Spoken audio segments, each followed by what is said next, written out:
জয় হিন্দ, জয় Bharat. Dear viewers, আপনারা হয়তো শুনে থাকবেন যে রিসেন্টলি ভারত সরকার আমাদের বঙ্গোপসাগরে অবস্থিত আন্দামান নিকোবর দ্বীপপুঞ্জের নিকোবর দ্বীপের গ্রেট নিকোবর আইল্যান্ডে ভারতবর্ষের ইদানিংকালের অন্যতম বৃহৎ প্রজেক্ট শুরু করেছে। অন্যতম বৃহৎ কেন বলছি, তার কারণ এই ছোট্ট একটা দ্বীপে ভারত সরকার ৭৫,০০০ কোটি টাকা ইনভেস্ট করছে। নিশ্চয়ই আপনি অবাক হচ্ছেন শুনে যে এই ছোট্ট একটা দ্বীপে এত বড় অঙ্কের ইনভেস্টমেন্টের উদ্দেশ্য কি? উদ্দেশ্য রয়েছে, বলি চলুন। এই ইনভেস্টমেন্ট দিয়েই কিন্তু ভারত সরকার গ্রেট নিকোবর দ্বীপে একটা ইন্টারন্যাশনাল এয়ারপোর্ট তৈরি করবে, একটা হিউজ টাউনশিপ বা একটা মেগা সিটি বানাবে, একটা ডিপ সি পোর্ট যেটা ইন্টারন্যাশনাল কন্টেনার পোর্ট হিসেবে কাজ করবে সেটা তৈরি করবে, একটা পাওয়ার প্ল্যান্ট বা তাপবিদ্যুৎ কেন্দ্র তৈরি করবে এবং অবশ্যই একটা হাইটেক নেভি বেস এবং মিলিটারি এয়ারবেস তৈরি করবে এই গ্রেট নিকোবর দ্বীপে। আপনি এখন প্রশ্ন করতেই পারেন যে বঙ্গোপসাগরের মাঝখানে এরকম একটা নির্জন দ্বীপে এতগুলো ইনফ্রাস্ট্রাকচার তৈরির উদ্দেশ্য কি? উদ্দেশ্য আছে, গভীর উদ্দেশ্য আছে। এই ইনফ্রাস্ট্রাকচার বিল্ডিং এর মূলত দুটি উদ্দেশ্য রয়েছে। প্রথম উদ্দেশ্য হলো two boost hour Indian economy. বিশেষজ্ঞরা বলছে যে গ্রেট নিকোবর দ্বীপের আয়তন সিঙ্গাপুরের আয়তনের দ্বিগুণ, আবার সমুদ্রের গভীরতা সিঙ্গাপুরের থেকেও অনেক বেশি। তাই এখানে গ্রেট নিকোবর দ্বীপে খুব স্বাভাবিকভাবে একটা স্বাভাবিক গভীর সমুদ্র বন্দর তৈরি করাটা অনায়াসেই সম্ভব। আর একটা মাত্র বন্দরের উপরে নির্ভর করে সিঙ্গাপুরের অর্থনীতি যে পরিমাণে চাঙ্গা হয়েছে, সিঙ্গাপুরের তুলনায় বড়, সিঙ্গাপুরের তুলনায় গভীর একটা বন্দর যদি গ্রেট নিকোবরে তৈরি করা যায়, তাহলে ভারতের ইকোনমি কীরকমভাবে বুস্ট হবে আশা করি সেটা আপনারা অনুমান করতে পারছেন। অবশ্য কিভাবে ইকোনমি বুস্ট হবে তার ব্যাখ্যাটাও আমি এই ভিডিওটাতে করব। আর দ্বিতীয়ত, আপনারা হয়তো জেনে থাকবেন আমাদের একটা প্রতিবেশী রয়েছে চীন। সেই চীনের ৮০% ক্রুড অয়েল এবং ৭৫% বাণিজ্য জাহাজ যে মালাক্কা প্রণালী দিয়ে যায় তার একেবারে কাছে আমাদের এই নিকোবর দ্বীপপুঞ্জ। তাই মালাক্কা প্রণালীকে ভারতীয় মিলিটারি যাতে যুদ্ধকালীন সময়ে ব্লক করতে পারে তার সম্পূর্ণ প্রস্তুতিও কিন্তু নিয়ে রাখা যাবে যদি এখানে একটা পূর্ণাঙ্গ ভারতীয় সেনা আড্ডা তৈরি করা যায়।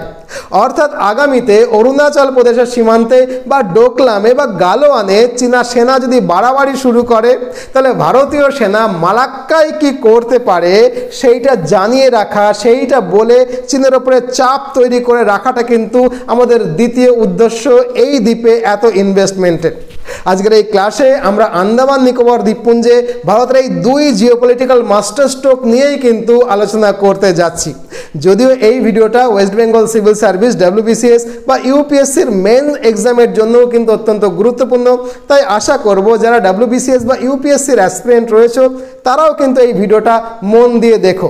আর WBCS এর কোর্স সম্পর্কে ডিটেলসটা ডেসক্রিপশন বক্সে রয়েছে। যারা WBCS পড়তে চাও আমাদের ইনস্টিটিউটে তারা ওটাকে চেক আউট করে নিতে পারো। আর হ্যাঁ, ভারতের ইতিহাস, বিদেশ নীতি, আন্তর্জাতিক কূটনীতি বা জিওপলিটিক্সের মতো জটিল বিষয়গুলো যদি সহজ ভাষায় বুঝতে হয় তাহলে আমাদের এই চ্যানেলটাকে আপনি সাবস্ক্রাইব করে নিতেই পারেন। আপনার কাছে হয়তো এই সাবস্ক্রিপশন করার ব্যাপারটা ফ্রি, কিন্তু আপনার সাবস্ক্রিপশনের গুরুত্ব আমাদের কাছে কিন্তু অনেক। So please do subscribe. চ্যানেলটাকে সাবস্ক্রাইব করবার জন্য ধন্যবাদ। এই ভিডিওর প্রথমেই আমরা জানবো critical geographical locations of Andaman Nicobar island.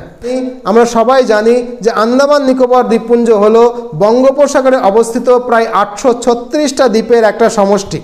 যদিও এই ৮৩৬টা দ্বীপের মধ্যে মাত্র ৩৮টা দ্বীপে ৪.৩ লক্ষ লোক এখানে বাস করে। আর এই আন্দামান নিকোবর দ্বীপপুঞ্জ দুটো পার্টে বিভক্ত করা হয়েছে, আপনারা জানেন। যদিও একটা হলো আন্দামান নিকোবর আইল্যান্ড বা আন্দামান দ্বীপপুঞ্জ, একটা নিকোবর দ্বীপপুঞ্জ বা Nicobar group of island. The northernmost point of this group of island is a distance of 22 nautical miles from Myanmar. অর্থাৎ এর যে উত্তর বিন্দু এই দ্বীপপুঞ্জের সেটা মায়ানমার থেকে 22 নটিক্যাল মাইল দূরত্বে, এবং the southern most point that is the Indira point is located at a distance of 90 nautical Miles from Indonesia. অর্থাৎ দক্ষিণে যে ইন্দোনেশিয়া বলে দেশটা রয়েছে, আমাদের নিকোবর দ্বীপপুঞ্জের একেবারে দক্ষিণ ভাগ যেটা ইন্দিরা পয়েন্ট বলে তার থেকে দূরত্ব মাত্র 90 নটিক্যাল মাইলস। আর মালাক্কা প্রণালী, যেটাকে বলা হয় ওয়ার্ল্ড সেকেন্ড বিজিয়েস্ট ওয়াটারওয়ে এবং বলা হয় life line of Asian economy, যেখান দিয়ে ওয়ার্ল্ড ট্রেডের বাই ভ্যালু 90% এবং বাই ভলিউম 70% যায়। শুধু তাই নয়, প্রতিদিন দুনিয়ার 85 থেকে 90% ক্রুড অয়েল এই মালাক্কা প্রণালীর মধ্যে দিয়েই পাস হয়। আর যদি চীনের কথা ধরা যায়, 78% অয়েল সাপ্লাই এবং 70% প্রেজেন্ট চাইনিজ ট্রেড এই মালাক্কা প্রণালী দিয়েই কিন্তু হয়। তাই খুব স্বাভাবিকভাবেই চীনের ওপরে চাপ তৈরি করবার জন্য মালাক্কা থেকে মাত্র 200 কিলোমিটার দূরে এই নিকোবর দ্বীপপুঞ্জের ডেভেলপমেন্টটা কিন্তু দরকার ছিল। এই নিকোবর দ্বীপপুঞ্জে একটা মিলিটারি আড্ডাও কিন্তু তৈরি করাটা দরকার ছিল। যদিও স্বাধীনতার পর দীর্ঘ সময় এটা হয়নি বা এই দ্বীপপুঞ্জটা অবহেলিতই ছিল। কেন অবহেলিত ছিল সেটা জানার আগে আন্দামান নিকোবর যে দ্বীপপুঞ্জের তার ইতিহাসটা একটু ঘেঁটে দেখতে হবে। চলুন ঘেঁটে দেখি। আন্দামান নিকোবর দ্বীপপুঞ্জের ইতিহাসের সূচনা হয় 1050 সিইতে, যখন চোল রাজারা এই দ্বীপের স্ট্র্যাটেজিক ইম্পর্টেন্সের কথা মাথায় রেখে এর দখল নেয়। দক্ষিণের চোল রাজাদের আমলেই প্রথমবারের জন্য আন্দামান নিকোবর দ্বীপপুঞ্জ ভারতবর্ষে সামিল হয়। এরপরে মধ্যযুগে এই দ্বীপে মারাঠারা রাজত্ব করে। 1789 সালে মারাঠাদেরকে হটিয়ে দিয়ে এই দ্বীপের দখল প্রথমবারের জন্য নিয়ে নেয় ব্রিটিশরা এবং পরে এখানে একটা কালাপানি বা সেলুলার জেলও তারা বানায়। আপনারা হয়তো অনেকে এটা জানেনও। আর দ্বিতীয় বিশ্বযুদ্ধ চলাকালীন এই দ্বীপপুঞ্জ ইংরেজদের কাছ থেকে দখল করে নেয় জাপান। যদিও জাপানের দখলের 2 বছরের মধ্যেই আন্দামান নিকোবর দ্বীপপুঞ্জের স্ট্র্যাটেজিক ইম্পর্টেন্সের কথা মাথায় রেখে ব্রিটিশরা কিন্তু পুনরায় এই দ্বীপপুঞ্জটা দখল করে নেয়। 1946 সালে ভারতকে স্বাধীনতা দেওয়ার কথা ঘোষণা হতেই এই আন্দামান নিকোবর দ্বীপপুঞ্জ কার দখলে থাকবে সেটা নিয়ে ব্রিটেন, আলী জিন্নাহ এবং সর্দার বল্লভভাই প্যাটেলের মধ্যে একটা ট্র্যাগ অফ ওয়ার রীতিমতো শুরু হয়ে যায়। ব্রিটিশরা এই দ্বীপের স্ট্র্যাটেজিক ইম্পর্টেন্সটা খুব ভালোই বুঝতো, তাই তাদের ডিফেন্স মিনিস্টার এই দ্বীপটাকে ডিম্যান্ড করে। মাউন্ট ব্যাটেন নেহরুর কাছ থেকে এই দ্বীপটা লিজে নেওয়ার প্রস্তাব রাখলে নেহরু মাউন্ট ব্যাটেনের সঙ্গে তার ব্যক্তিগত সম্পর্কের কথা মাথায় রেখে এক প্রকার মেনেই নেয়। কিন্তু পরবর্তীকালে সর্দার বল্লভভাই প্যাটেল এই দ্বীপের স্ট্র্যাটেজিক ইম্পর্টেন্সের ব্যাপারটা নেহরুকে বোঝালে নেহরু পরবর্তীকালে মাউন্ট ব্যাটেনকে না বলে দেয়। এই সময় অবশ্য মোহাম্মদ আলী জিন্নাহ আন্দামান নিকোবর দ্বীপপুঞ্জটাকে দাবি করে। তার মতে ভৌগোলিকভাবে এই দ্বীপপুঞ্জ পাকিস্তানের কাছাকাছি হওয়ায় এটা পাকিস্তানের অন্তর্ভুক্ত করা উচিত। কিন্তু প্যাটেল বলেন যে আন্দামান নিকোবর দ্বীপপুঞ্জ সম্পূর্ণভাবে নন মুসলিম একটা ভূখণ্ড, তাই এরকম হাস্যকর প্রস্তাব জিন্নাহ যেন আর দুবার না করে। সর্দার বল্লভভাই প্যাটেলের কাছে এরকম একটা চাঁচাছোলা উত্তর শুনে মরিয়া হয়ে জিন্নাহ ব্রিটিশ প্রধানমন্ত্রী চার্চিলের কাছে যায়। চার্চিল জিন্নাহর প্রস্তাবকে সমর্থনও করে, কিন্তু ইন্দো বার্মা কমিটি, যার উপরে এই দ্বীপপুঞ্জের ভাগবাটোয়ারার দায়িত্ব ছিল, তারা এই দ্বীপপুঞ্জটাকে ইন্ডিয়ার ম্যাপে অন্তর্ভুক্ত করে নিলে পার্মানেন্টলি জিন্নাহর মুখে ছাই দিয়ে এই আন্দামান নিকোবর দ্বীপপুঞ্জটা ভারতবর্ষের অন্তর্ভুক্ত হয়ে যায়। কেন এই দ্বীপপুঞ্জটা নিয়ে এত আকচা আঁকছি কিছুক্ষণ পরে আপনারা নিজেরাই বুঝতে পারবেন। স্বাধীনতা লাভের পর থেকে শুরুর দিকে ভারত সরকার এই দ্বীপপুঞ্জটা নিয়ে ততটা উৎসাহী ছিল না এবং এখানে কোনো মিলিটারি বা ফোর্সও রাখতো না। কিন্তু 1965 সালে প্রথমবার আন্দামান নিকোবর দ্বীপপুঞ্জে ইন্ডিয়ান আর্মিকে মোতায়েন করে রাখার প্রয়োজন অনুভব করে ভারত সরকার। কেন? কারণ এই দ্বীপপুঞ্জের স্ট্র্যাটেজিক ইম্পর্টেন্সের কথা মাথায় রেখে ইন্দোনেশিয়া নামক দেশ দীর্ঘদিন ধরে এই দ্বীপটিকে ভারতের কাছে দাবি করে আসছিল। ইন্দোনেশিয়ার দাবি যে আন্দামান নিকোবর দ্বীপপুঞ্জ ইন্দোনেশিয়ারই একটা extended part, so Andaman Nicobar island is a geographical part of Indonesia, আর তাই ইন্দোনেশিয়া এটাকে দাবি করছে। ইন্দোনেশিয়া যে শুধু দাবি করছে এরকম নয়, দাবি করেই থেমে থাকেনি। 1965 সালে যখন ভারত এবং পাকিস্তানের মধ্যে যুদ্ধ হচ্ছে, সেই যুদ্ধে ইন্দোনেশিয়া পাকিস্তানকে সমর্থন করে এবং পাকিস্তানকে সমর্থন করতে দুটি সাবমেরিন এবং দুটো জাহাজ, যুদ্ধ জাহাজ পাকিস্তানের পক্ষে যুদ্ধ করবার জন্যও কিন্তু পাকিস্তানে পাঠিয়ে দেয়। অবশ্য তার আগেই ভারত পাকিস্তানের যুদ্ধ শেষ হয়ে গেলে ইন্দোনেশিয়ার জাহাজ এবং সাবমেরিন ইন্দোনেশিয়াতেই ফিরে যায়। ইন্দোনেশিয়ার এই অতি উৎসাহের কারণটা কি সেটাও কিন্তু আপনারা ভিডিওর একটু পরের দিকে গিয়েই বুঝবেন। এরপরে দীর্ঘ সময় আন্দামান নিকোবর দ্বীপপুঞ্জ নিয়ে ভারত সরকার তেমনটা আর উৎসাহী ছিল না। অধিকাংশ ক্ষেত্রেই ভারত সরকারের অজুহাত ছিল এখানকার ট্রাইব এবং ইকো ডাইভার্সিটিকে আনডিস্টার্ব রাখা। ফলত Andaman Nicobar island was a long neglected asset of India. For several decades, only 7% of this island was developed and rest of it was demarcated in the name of protected areas. অবশেষে অনেক পরে আন্দামান নিকোবর দ্বীপপুঞ্জ নিয়ে ভারত সরকারের দৃষ্টিভঙ্গি পরিবর্তন হতে শুরু করে 2015 সাল থেকে প্রধানমন্ত্রী নরেন্দ্র দামোদর দাস মোদীর প্রচেষ্টায়। 2015 সালে to make Andaman and Nicobar India's first maritime hub, government of India announced huge project worth $1 lakh rupees here. অর্থাৎ 2015 সালেই এখানে একটা মেরিটাইম হাব তৈরি করবার জন্য ভারত সরকার $1 লক্ষ রুপি এখানে কিন্তু ইনভেস্টমেন্ট করে। 2018 সালে পিএম মোদি এই আইল্যান্ডটাকে ভিজিট করবার সময় এখানকার কানেক্টিভিটি, এখানকার এনার্জি এবং ট্যুরিজমকে বাড়ানোর জন্য অনেকগুলো প্রজেক্ট একসঙ্গে লঞ্চ করে। 2019 সালে পাশ হয় island coastal regulation zone notification 2019 নামক একটা আইন, যে আইনের দ্বারা এখানে গভীর আধুনিক সমুদ্রবন্দর এবং সেনা আড্ডা তৈরি করবার আইনি স্বীকৃতি কিন্তু প্রথমবারের জন্য মিলে যায়। 2019 সালের এই বিল পাশ হওয়ার পরই ওই একই বছরে ভারত সরকার আন্দামান নিকোবর দ্বীপপুঞ্জে ভারতীয় সেনার প্রজেক্টটাকে বাস্তবায়িত করবার জন্য 5,000 কোটি টাকার একটা ফান্ডকে বরাদ্দ করে। 2020 সালে ইন্ডিয়ান গভর্নমেন্ট চেন্নাই থেকে আন্দামান নিকোবর দ্বীপপুঞ্জ পর্যন্ত আন্ডার ওয়াটার কেবল প্রজেক্টের কাজও শুরু করে, যার সাহায্যে পুরো আইল্যান্ড চেনকেই একটা হাই স্পিড নেটওয়ার্ক কানেকশনস কিন্তু শুরু করা গেছে। অলরেডি এখানে হাই স্পিড নেটওয়ার্ক পাওয়াও যাচ্ছে। 2015 সাল থেকে আজ পর্যন্ত ভারত সরকারের এই যে এই স্টেপগুলো কিন্তু বলে দেয় যে ভারত সরকার খুব দ্রুত গতিতে আন্দামান নিকোবর দ্বীপপুঞ্জের ইকোনমিক অ্যান্ড মিলিটারি ডেভেলপমেন্টটা চাইছে। আশা করি এই পর্যন্ত আপনারা ব্যাপারটা পরিষ্কার করে বুঝলেন। এখন আমাদেরকে জানতে হবে what are India's ambition and how this island will help India. অর্থাৎ আন্দামান নিকোবর দ্বীপপুঞ্জ নিয়ে ভারত সরকারের আকাঙ্ক্ষাটা কি, ঠিক কী চাইছে ভারত সরকার এবং এই চাওয়াটা কিভাবে পূরণ হবে। টেকনিক্যাল টার্মিনোলজিতে যাকে বলা হচ্ছে দ্য গ্রেট নিকোবর স্ট্র্যাটেজি, সেই গ্রেট নিকোবর স্ট্র্যাটেজিটাই বা কি। ভিডিও শুরুতেই অবশ্য আমরা জেনেছিলাম গ্রেট নিকোবর আইল্যান্ডের ক্রিটিক্যাল জিওগ্রাফিক্যাল লোকেশন সম্পর্কে।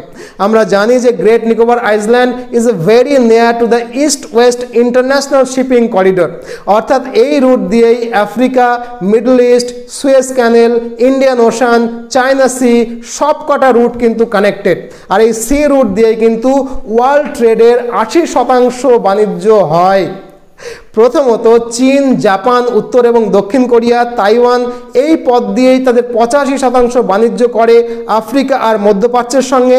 আবার এই রুট ধরেই সুয়েজ খাল হয়ে ইউরোপীয় দেশগুলোর সঙ্গে এশিয়ার দেশগুলোর বাণিজ্যও চলে। এই রুট ধরেই চীন তার 90% ক্রুড অয়েল আরব দেশগুলো থেকে নিজের দেশে আমদানি করে সমুদ্রপথে। আর রাস্তার ধারে যেমন হোটেল ব্যবসাটা ভালো চলে, তেমনি সমুদ্র পথের কাছে বন্দর ব্যবসাটাও ভালো চলে। এই সি ট্রেড রুটের পাশে হওয়ার জন্যই সিঙ্গাপুর ডিপ সি পোর্টের কিন্তু এত উন্নতি। আর এই একটা বন্দরের জন্যই সিঙ্গাপুর আজকের মতো একটা উন্নত সিঙ্গাপুর কিন্তু হতে পেরেছে। কেন? তার কারণ সিঙ্গাপুর হলো এমন একটা ট্রান্সশিপমেন্ট পোর্ট, মানে যে বন্দরে সমুদ্র চলাচল করার সময় বাণিজ্য জাহাজগুলো এসে দাঁড়ায়, রেস্ট নেয় এবং সিঙ্গাপুর কিন্তু তাদের কাছ থেকে অটোমেটিক্যালি ভাড়া পায়।